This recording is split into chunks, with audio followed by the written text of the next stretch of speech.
Apa kabar? Assalamualaikum warahmatullahi wabarakatuh. Saya Hizbun Arif dari Forum News Network.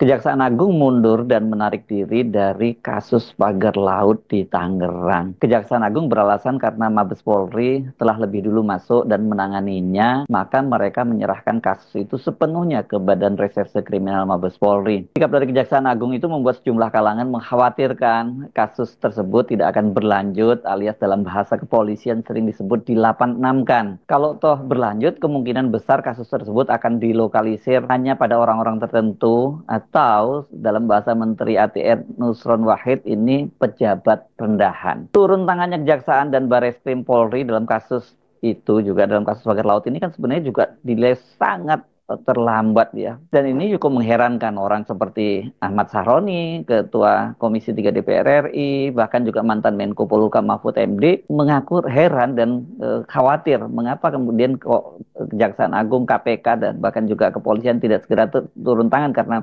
jelas di situ ada kasus pidananya di situ. Nah, pada waktu itu sampai Sahroni itu mengkhawatirkan itu kalau mereka tidak segera turun tangan itu bisa mengganggu kredibilitas Presiden Prabowo. Sejak awal kasus tersebut nuansa politisnya memang sangat besar karena ini kan melibatkan pengusaha besar sekelas Agwan dan Antoni Salim.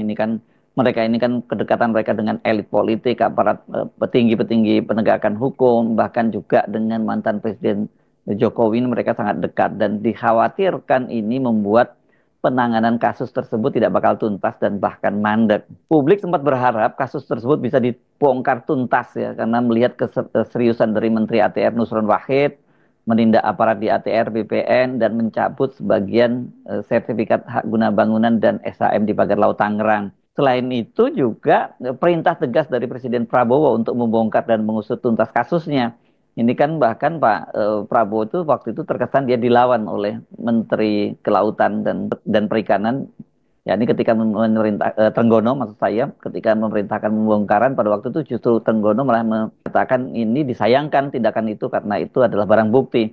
Tapi Trenggono sendiri juga kelihatannya dicurigai ini bermain karena dia sejak awal menyatakan bahwa ya pagar laut itu dia meyakini seperti dikatakan oleh jaringan rakyat Pantura yang mengklaim bahwa itu dibangun oleh warga atau oleh nelayan setempat yang melakukan swadaya.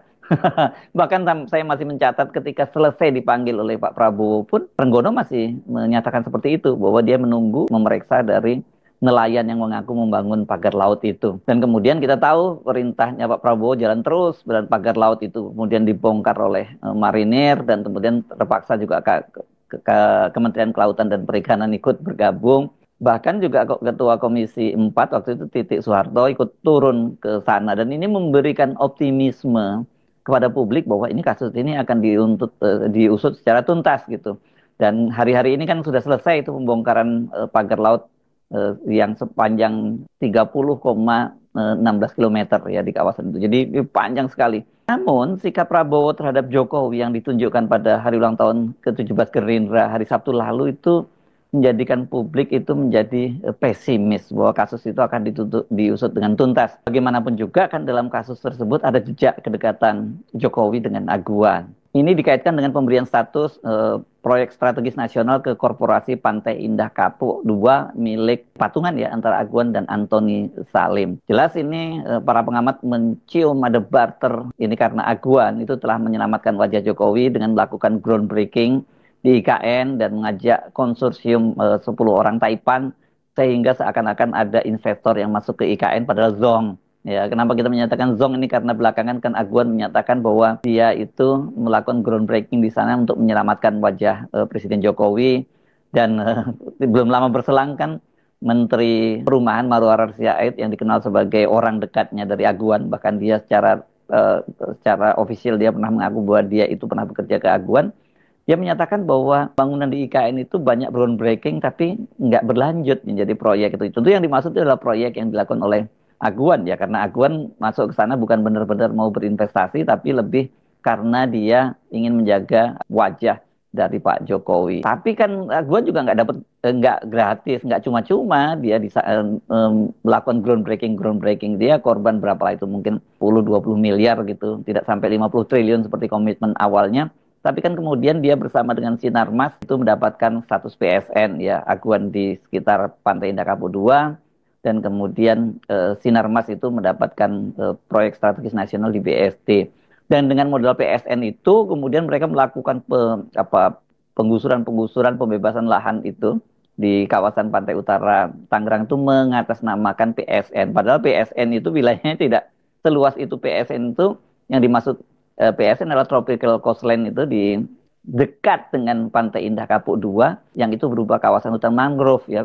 Jadi itu beda sekali ya, PSN yang diberikan oleh pemerintah dengan yang dilakukan penggusuran-penggusuran di Pantai Utara Tangerang itu. Sikap Kejaksaan Agung menarik diri dari kasus pagar laut itu bagaimana disampaikan oleh Kapus Penkum Harli Siregar. Kata dia, langkah itu diambil berdasarkan nota kesepahaman atau MOU antara Kejaksaan Agung, Polri, dan Komisi Pemberantasan Korupsi. Bahwa dalam MOU itu disepakati jika salah satu lembaga sudah menangani satu perkara, maka lembaga lain tidak perlu terlibat. Dan Harli menjelaskan dalam kasus pagar laut Tangerang, objek perkaranya adalah penerbitan sertifikat. Polri saat ini mengusut dugaan pemalsuan dokumen atas terbitnya SHGB dan SHM di atas wilayah perairan itu. Kalau ada pemalsuan, pertanyaannya kenapa? Apakah karena suap atau gratifikasi atau murni tidak pidana umum? Itu Polri sedang menyidik, kata Harli. Maka pemalsuan dokumen hanyalah pintu pertama untuk masuk ke dugaan tidak pidana lainnya seperti suap atau gratifikasi. Dan kata Harli, untuk menyelidiki dugaan gratifikasi atau suap mestinya didahului keterangan saksi bahwa ada dugaan pidana. Hingga saat ini kata dia belum ada keterangan yang mengarah pada tindakan pidana suap atau gratifikasi. Dan kata dia suap dan gratifikasi harus ada keterangan bahwa seseorang menerima atau menerima hadiah yang diselaraskan dengan bukti lainnya. Mudah-mudahan dasar atau argumentasi mengapa Kejaksaan Agung itu menarik diri dari kasus pagar laut itu betul seperti yang dikatakan oleh Harli tadi. Atau ini banyak sekali kecurigaan dia jangan-jangan kasus ini mau diselesaikan begitu ya, karena banyak yang mencurigai sebenarnya kasus kelangkaan LPG 3 kg kemarin itu adalah bagian dari pengalian isu terhadap pagar laut itu, terhadap perhatian publik terhadap pagar laut. Karena Menteri Kelautan juga Trenggono ini kan pernah keceplosan ketika ditanya wartawan tentang pagar laut, dia justru malah balik bertanya, kenapa kok masih tanya pagar laut, kan sekarang sudah ada kasus LPG 3 kg. Ini makin membuat publik curiga. Walaupun ya melihat dia sambil ketawa, tapi iya dengan sikap Trenggono sejak awal itu orang juga wajar kalau jadi curiga. Kejaksaan Agung sesungguhnya sempat menangani kasus itu, dan ini katanya waktu itu mereka meminta dokumen letter C kepada Kepala Desa Kohot Arsin. Namun Arsin tak kunjung menyerahkannya, dan kemudian anehnya kasus itu kok langsung mandek. Ini kan aneh banget ya. Masa kejaksaan cuma minta dikirim letter C-nya, dan kemudian ketika nggak dikirim-kirim dia nggak melanjutkan itu. Kan dia punya jaksa intelijen, punya jaksa penyidik dan lain-lainnya yang bisa mendalami kasus itu sejak awal. Jadi sebenarnya kejaksaan lebih dulu masuk ke kasus ini, tapi itu tadi cuman begitu minta dokumen letter C nggak diberikan oleh Arsin dan udah tidak dilanjutkan. Memang kalau dari kasus ini akhirnya ya Bareskrim jauh lebih maju dibandingkan dengan kejaksaan. Seperti dikatakan oleh Direktur Tindak Pidana Umum Bareskrim Brigjen Johandani Raharjo Puro, mereka telah memeriksa 44 orang saksi termasuk Kepala Desa Kohot Arsin yang selama ini dikabarkan menghilang dan diburu oleh 400 warga di Kohot ya. Mereka membuat tim untuk melacak di mana keberadaan Arsin gitu. Tetapi ternyata Arsin itu sudah sempat diperiksa oleh kepolisian, Mabes Polri. Bahkan menurut Yunihar, ini pengacara Arsin, klaimnya itu sudah 2 kali diperiksa oleh penyidik Bareskrim. Dari pemeriksaan para saksi, penyidik Bareskrim itu sudah menemukan 2 alat bukti berupa dokumen dan keterangan atau pengakuan saksi adanya pemalsuan dokumen pada SHGB dan SHM pagar laut di Tangerang Utara itu. Makanya saya kemarin menyebut ini Arsin ini OTW untuk jadi tersangka. Karena kan polisi juga sudah akan melakukan gelar perkara. Harusnya pekan-pekan ini dong ya. Karena kemarin itu di pekan lalu disebutkan kalau nggak pekan ini, pekan depan. Artinya pekan depan itu sekarang ini ya, setelah hari Senin. Soal ini juga sudah dijelaskan sebelumnya oleh Menteri ATR Nusron Wahid ketika melakukan peninjauan di areal pagar laut di Desa Kohot. Pada waktu itu Nusron bahkan mengaku dia berdebat dengan Arsin tentang status tanah itu. Arsin pada waktu itu pasang badan dan ngotot di area yang telah bersertifikat itu tadinya merupakan lahan empang milik warga dengan status girik. Namun empang warga itu terkena abrasi dan berubah menjadi kawasan laut. Tetapi dari penelusuran di kantor Kementerian ATR BPN dan juga berdasarkan citra satelit gitu ya, itu nggak pernah ada di situ ada empang, karena itu berada di luar garis pantai.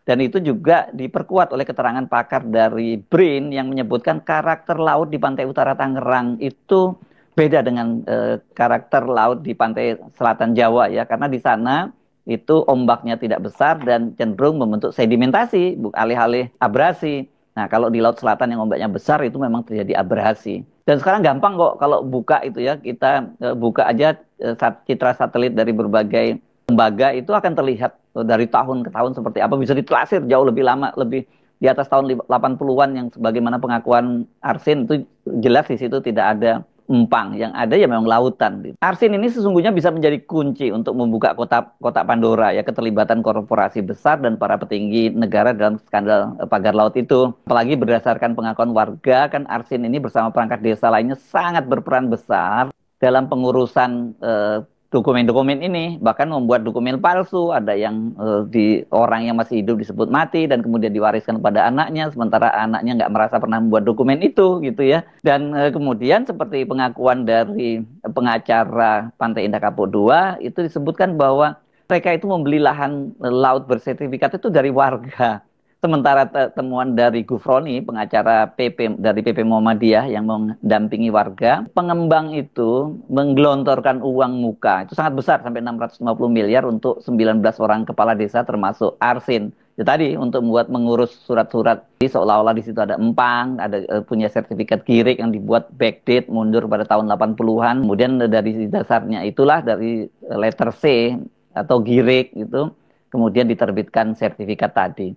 Jadi ini sangat sistematis dan yang juga penting kita catat kan terbitnya SHGB dan SHM itu di era pemerintahan Jokowi dan pada waktu itu menterinya dan wakil menterinya adalah dua orang kepercayaan dari Jokowi, yakni Hadi Cahyanto sebagai menterinya dan wakilnya adalah Juli Antoni, ini sekretaris sekjen dari PSI yang sekarang diketuai oleh Kaisang putranya Pak Jokowi. Walaupun kemudian Raja Juli menyatakan bahwa itu semua sudah didelegasikan ke level bawah, terutama kepala kantor pertanahan. Tapi dari penjelasan Nusron belakangan ini bahwa kasus-kasus semacam itu nggak mungkin hanya melibatkan pejabat rendahan, gitu. Tapi kemudian dia bisa sampai level di atas, mulai dari dirjen, sekjen sampai kementerian. Ya kita jadi bertanya-tanya soal kasus ini. Benarkah bahwa ini menteri dan wakil menterinya tidak tahu menahu soal ini dan itu semuanya menjadi kewenangan kepala kantor pertanahan di Tangerang. Nah, ini setelah lama menghilang, ini beberapa hari yang lalu Arsin itu akhirnya muncul. Dia didampingi pengacara yang menyatakan bahwa dia selama ini tidak muncul karena sakit dan Arsin juga ini playing victim. Dia mengaku bahwa dia juga menjadi korban mafia tanah. Kata dia yang berbanyak berperan dalam terbitnya SHGB dan SHM itu atau dalangnya itu disebut namanya adalah SP dan C. Siapa SP dan C ini? Benarkah tokoh itu ada atau hanya tokoh fiktif untuk mengalihkan? Jangan sampai semuanya dibebankan pada Arsin. Sebab bila serius didalami, dan itu berdasarkan saksi-saksi warga yang banyak diwawancarai oleh media, diwawancarai oleh para penggiat lingkungan, Arsin ini yang salah satu kuncinya, dia bisa menjadi pintu masuk untuk membongkar kasus pagar laut ini. Jadi